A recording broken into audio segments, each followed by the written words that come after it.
This is one of the most amazing pictures ever taken. It may not look like much, but it contains the most precious thing in our solar system. It was taken by Voyager 1 on the 14th of February, 1990. An incredible 3.7 billion miles away from where you are now. And that seemingly insignificant little blue dot caught in a ray of sunlight is the Earth. It is the only planet that we know of in our universe that is alive. The thriving ecosystem that inhabits our world is more wondrous and diverse than most can imagine. Oceans teeming with fish, octopus, whales, alive with corals, starfish, and jellyfish. Vast wild plains inhabited by lions, elephants, giraffes, and snakes. Birds soaring through the air, insects pollinating plants from flower to flower. Trees towering to the skies, rivers, mountains, deserts, snowy tundra. A seemingly endless world of variation and diversity. Life coexisting, finding a balance together and somehow managing to make it all work for millions of years. That is until now. In almost a blink of an eye, in a fraction of the time that the Earth has existed, our species has come forth to change that balance, to upset everything and to consume way more than its fair share of the Earth's resources. Mankind's greed may lead to not only the end of our own species, but the end of many other species too.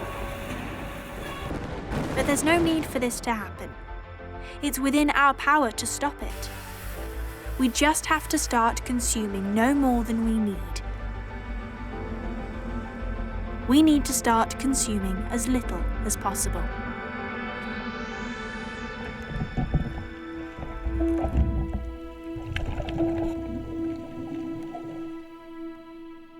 I'm a man who lives for a sentence, and every single thing I do revolves around that sentence. Consume as little as possible. Because people say, are you a beekeeper? Are you a teacher? Are you an environmentalist? Are you a survivalist? And no, I'm a man who lives for a sentence, and every single one of those things revolves around this sentence. I've always loved nature. I've always hated materialism. I've always watched people, I grew up broke. I watched people pick on me and make fun of me and others for being broke and having less. I wore ripped up shoes with holes in them that were $3 shoes from Boys Market. My friends used to call me Boys Market shoes because they had Vans on their feet. My mom would make OP shorts by hand and sew the logo on them so I could look like I had the same designer clothes the other kids did. My friends would also give me some clothes to wear when we would go out, and they would say, "You can't wear that, Gary." I have a vision. I want to see the day when the man with the least amount of possessions is the most admired.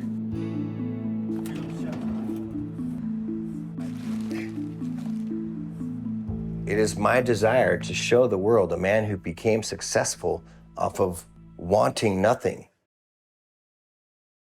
Materialism is the #1 most sick, vicious form of bullying by people in a first world country. Consumption, consumption, consumption is literally destroying this planet. A lot of people believe that with success comes high consumption. Consumerism is an army of people that is devouring the planet. It is larger than any terrorist group in the world. The shopper, the person that needs luxury items, is the one that is fueling the war machine and causing the damage to planet Earth that you see around you.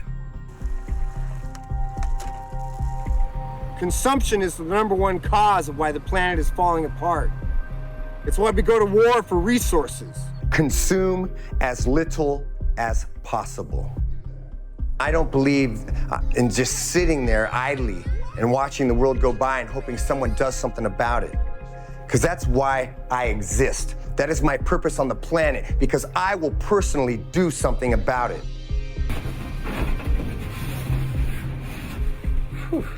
Sprouted, 7-grain bread. Banana? Thank you, sir. Yeah, man. Yeah, hey. Have manners. Say thank you. You just saw me feed 50 people on Skid Row from a dumpster for free. I want to see the day when being a minimalist is fashionable and sexy. A day when the man or woman who consumes the least is the most attractive.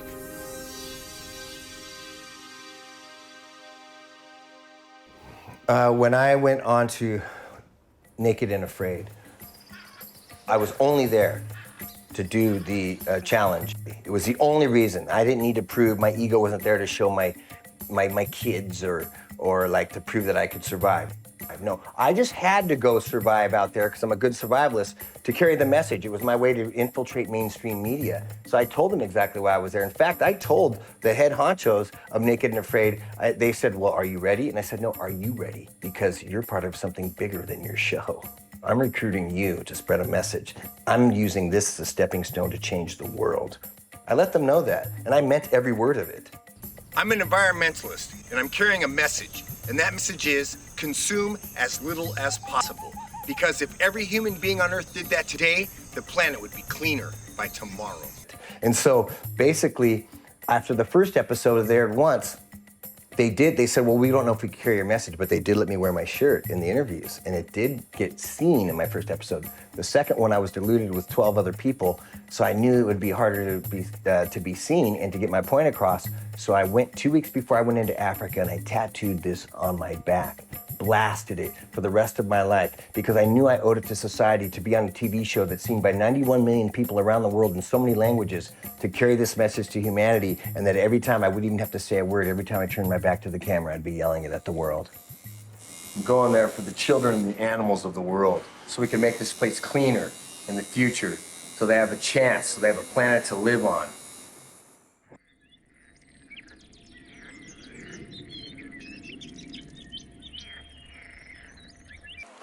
Overall, yes, I agree with Gary. We don't need everything that we're consuming. We hit the limit of using an entire Earth's worth of resources due to our production and consumption activity. And what that has meant is that every year since then, we have overshot the Earth's ability to provide the resources for all the things we want and or to regenerate itself. I was invited to San Francisco, California to begin an environmental consultancy that worked on environmental planning and communications and very, again, large resolution programs. I did take over as executive director of the Sustainability Consortium. The conferences have really come to understand that if we're going to solve these things, we need to co-create. We need somewhat of a revolution. We need to evolve. We really went around the world and learned what was wrong, what was right, what was doable. And it was during this time I got a good dose of reality on our overproduction and overconsumption practices. Currently, our civilization consumes around 17.7 terawatts of power per year, taken from many energy sources, including oil, coal, natural gas, solar, wind, and hydropower. To give you an idea, 1 terawatt can power 10 billion 100-watt light bulbs at one time. This number is expected to increase by 56% by the year 2040. As of 2021, we would need approximately 1.78 planets to provide the resources for our consumption and waste patterns. We are consuming the future. We will run out of resources. And I went to cities and regions around the world where you couldn't even see across the street because they were so poor. And I would go back to my hotel room at night and just cry. I would just lay down on the bed and go like, how could we treat people like this? How can these conditions exist?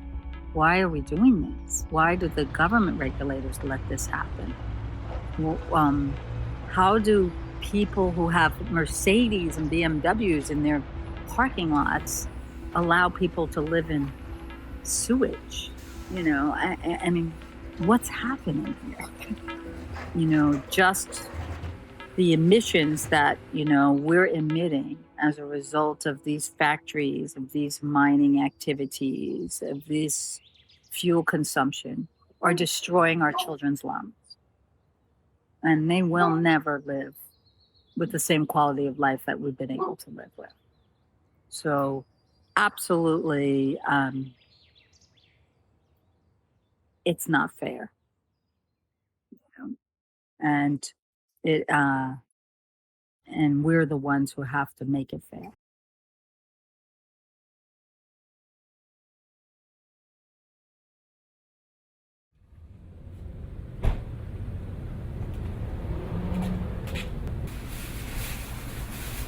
Hey, celery.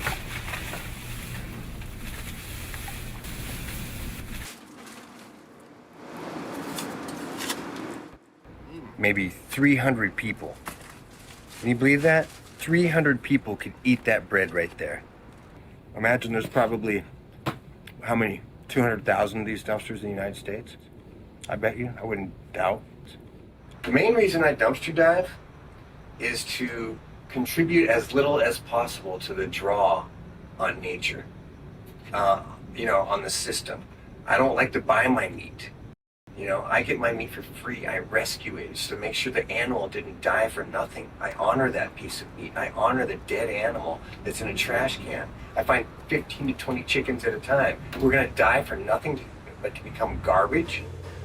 So I use them to nourish other people and myself. That's why I dumpster dive. I don't dumpster dive because I have to. I actually dumpster dive because I love to. Okay. Now, that's how Mr. Gary eats for free. So listen, now I want to teach you guys something because it's day after Earth Day. Now, the most powerful sentence on Earth, I'm going to tell it to you guys. This is very important, okay? Look, that's the most powerful sentence on Earth. Consume as little as possible.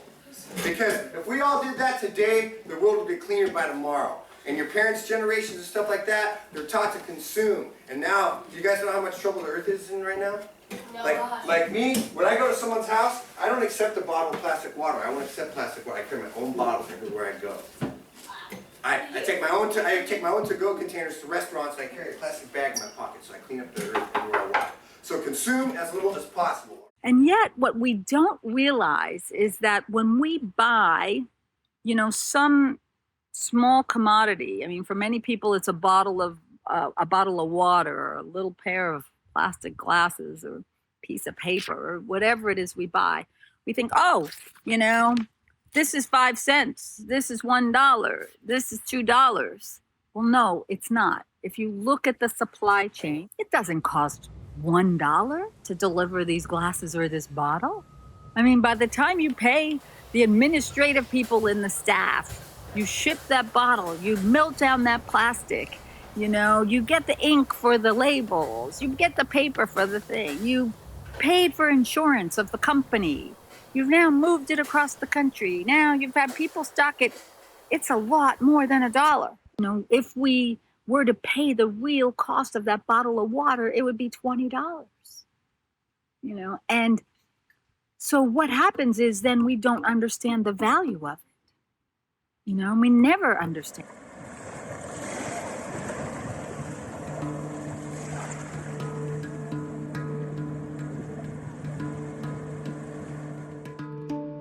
Why would anybody consume more than they actually need? You could apply that to food. Why do people overeat? Why do people live in bigger houses than they need? Why do they buy more stuff than they need? Is it because they're just greedy? Or is it because they're actually craving something that may be unreachable? It's quite natural growing up in this society to have this understanding of what it is to exist and how the world works, because for one thing, our economics reflects it back at us, our experience of living in a competitive economy, a money-based economy, where we're always in competition with each other.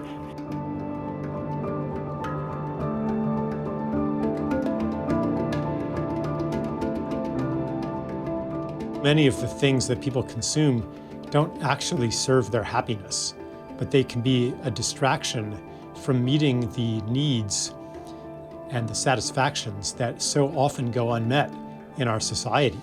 And we have a lot of people grossly unhappy because they're chasing shit to spend money to buy dumb shit to impress people they don't even like. Human beings' insatiable desire to get their needs met and to fill their holes from the stuff and the something that they think is going to make them happier is at the core of this dilemma. It's like why we like shiny stuff and balloons and jewelry and fireworks, because we think that we deserve that. There's a Mylar balloon factory that produces 600,000 Mylar balloons a day. Like, that's something just shiny to stare at. I mean, think about it. What gives you the most satisfaction, the greatest sense of well-being? We are not born here just to dominate and accumulate and have and keep. The message here is that we need to be more aware. We need to think about what we buy. Could you imagine hundreds of millions of us doing this? If you just take a little control because you think you matter, then you will, because in one day we could affect a huge amount of litter that hits the earth. We've put almost all ecosystems and all major animal species on high alert. Much so that we've got people thinking we got to move to another planet, and start all over again. People need to change. This whole world needs to change. It's like something major needs to happen to wake us up.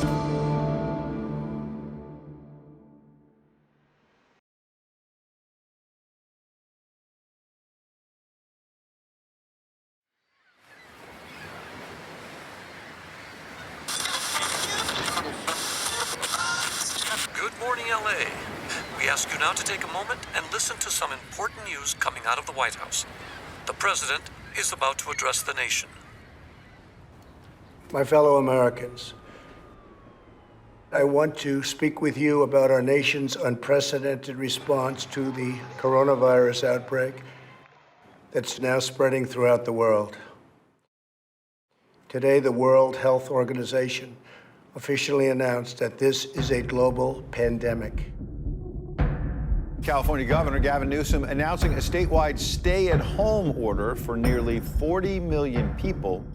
The Prime Minister has announced the most drastic limits to our lives that the UK has ever seen in living memory. Go home and stay home. Da casa non deve uscire nessuno, e a me sì, non deve uscire nessuno perché c'è un'ordinanza. Attenzione, les habla la policía. Our government is prepared to do whatever it takes we're doing. Go home. The aim, he says, is to save lives.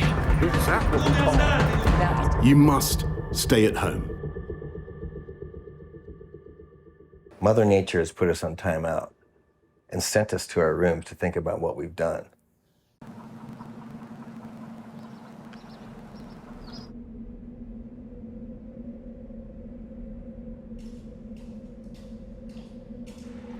Mother Earth has given us a message. That is the gift of a crisis. A crisis interrupts normality and gives us a different perspective on the things that we had taken for granted and assumed to be normal and unchangeable.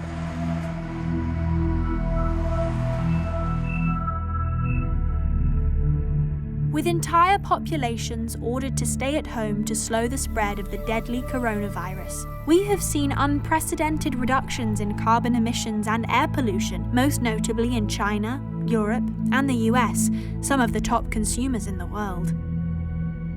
With industrial processes, road and air travel slowed down, nitrogen dioxide, a pollutant believed to be the cause of a myriad of respiratory illnesses, declined by 30%.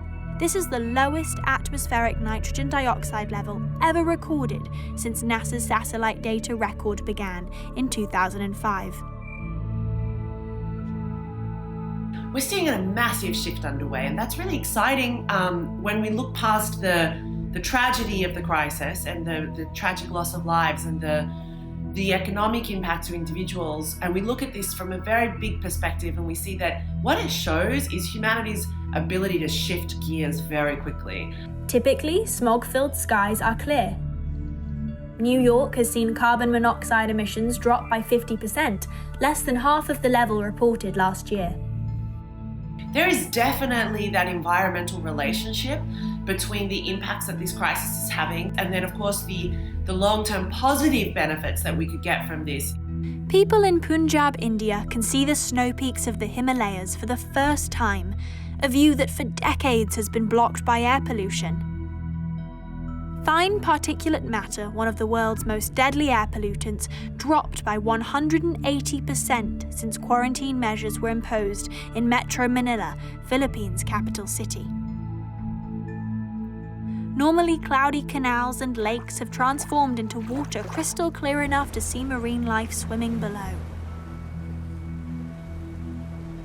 Certain types of wildlife are exploring out of captivity, and some of the most heavily trafficked and endangered species are being left alone. We have ultimately impacted every single tiny little microbe or particle of the earth to meet our own benefits. And now that we understand that, now that we are seeing the impacts of our actions, it's really the time for us to start to take that knowledge and turn it into a positive Anthropocene.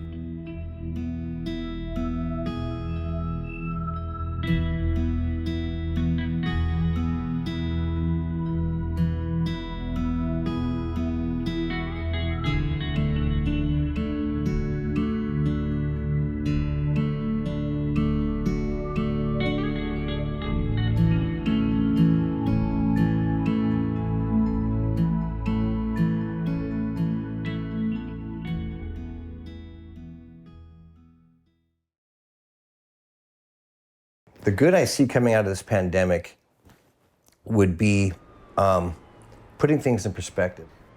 The COVID-19 epidemic is taking away some of the things that we took for granted. And as we do without them, we can ask ourselves, do we want to reclaim these things when the crisis, or if the crisis is over? We were given an enormous opportunity to rethink our place on the planet and rethink the role we play and rethink our consumption, our production and consumptive patterns. Basically, it'll kind of drive home maybe who is truly important in your world and what truly is important in your world.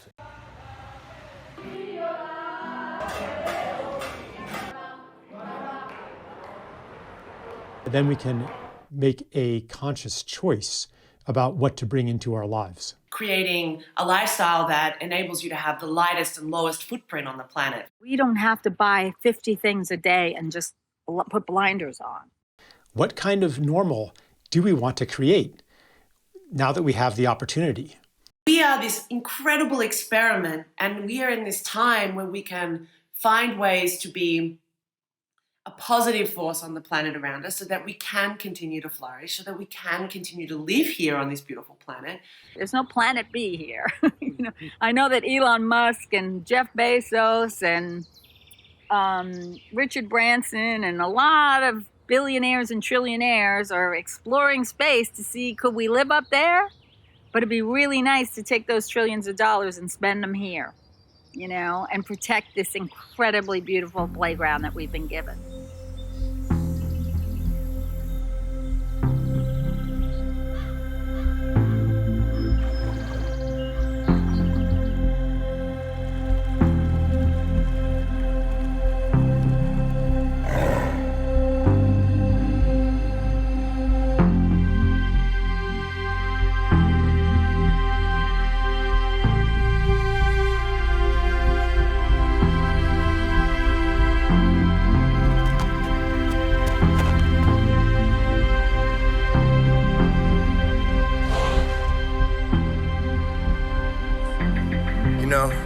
It's like this. Imagine you're on a bus full of children and it's racing towards a cliff. And it's gonna go off the cliff and the bus driver's asleep. And you're on the back of the bus and you can't make it up to the bus in time. Are you gonna be politically correct and try to walk up to the bus driver and politely tap him on the shoulder and say, excuse me, bus driver, would you please wake up and stop the bus? No, you're not. You're gonna stand at the back of the bus and you're gonna scream at the top of your lungs, stop! Stop the bus! Stop the bus!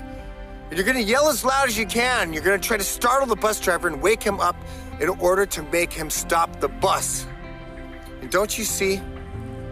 We're on a bus, and it's called Earth, and it's got every child on the planet on it. And I'm just screaming at the top of my lungs. And the driver is humanity, and I'm screaming, please, stop the bus! Stop the bus! And I'm the crazy one? I look like the crazy one? What I wonder is, how come you're not screaming at the top of your lungs to stop the bus? How come you're not angry? How come you're not so consumed with passion and inspiration that you're not screaming at the top of your lungs?